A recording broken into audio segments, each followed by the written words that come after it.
દ્વિતીયમ બ્રહ્મચારિણી નવરાત્રિ ઉપાસના અને આરાધનાનો લાભ આપતા એવા દિવસો છે જેમાં મહાશક્તિના આશીર્વાદ મેળવી શકાય છે. આ દિવસોમાં ભક્તો માતાની આરાધનામાં લીન થઈ જાય છે. નવરાત્રિ દરમિયાન ભક્તો શાંતિ અને સુખોપભોગ મેળવવાના હેતુ સાથે વ્રત અને ઉપવાસ રાખે છે. વળી માતાના વિવિધ નામ સ્મરણમાં પણ પરમ આનંદ મળે છે.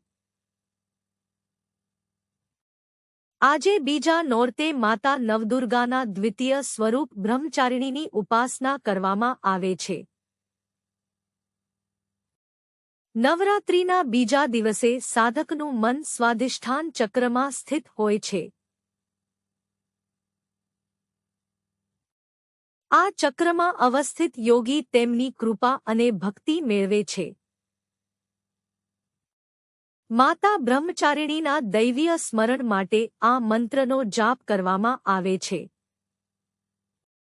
માતા બ્રહ્મચારિણીની ઉપાસના માટે આ ધ્યાન મંત્ર પણ જણાવવામાં આવેલો છે.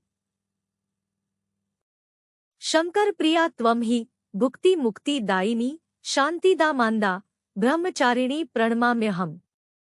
શક્તિ સ્વરૂપા માતા બ્રહ્મચારિણીમાં બ્રહ્મોપાસના તપસ્યાભર્યું આચરણ સમાયેલું છે.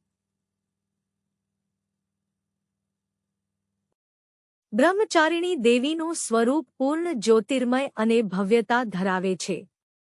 તેમના જમણા હાથમાં જપની માળા અને ડાબા હાથમાં કમંડળ હોય છે. હિમાલય પુત્રી પાર્વતીએ ભગવાન શંકરને પતિ સ્વરૂપે મેળવવા અતિ કઠિન તપ કર્યું હતું. 1000 વર્ષ સુધી ફક્ત ફળફૂલ ખાધા હતા. ટાઢતડકો વેક્યા હતા.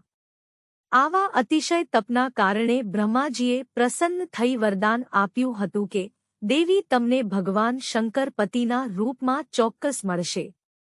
માતા બ્રહ્મચારિણીને ભક્તો અને સિદ્ધ પુરુષોને અનંત ફળ આપવાવાળા કહેવાયા છે. માતા બ્રહ્મચારિણીની ઉપાસના થકી તપ, ત્યાગ, વૈરાગ્ય, સદાચાર, સંયમના ગુણોમાં વધારો થાય છે. જીવનમાં આવતા પડકારો, સંઘર્ષો દરમિયાન પણ ભક્તનું ચિત્ત કર્તવ્ય પથથી વિચલિત થયું નથી. માતા બ્રહ્મચારિણીની કૃપાથી ભક્તને બધે જ સિદ્ધિ અને વિજયની પ્રાપ્તિ થાય છે.